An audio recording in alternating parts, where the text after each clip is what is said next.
په تورخم کې د طالبانو لویه کارنامه. طالبانو په تورخم کې د پاکستان خلاف کوم اقدام وکړ؟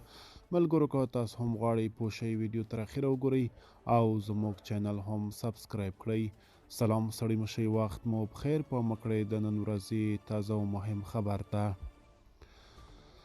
د ننګرهار په تورخم دروازه کې پاکستان ته د قاچاق کیدونکي یوه ګران بیه مارغه د قاچاق مخه نیول شوې ده.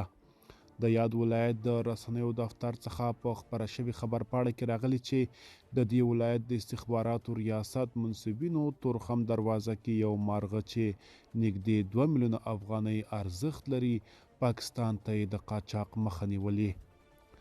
خبر پاڼه کې راغلي چې یاد مرغه د ننګرهار د بهسود ولسوالۍ اړوند بهرآباد سیمه کې بیرته آزاد طبیعت ته خوشي شوی دی.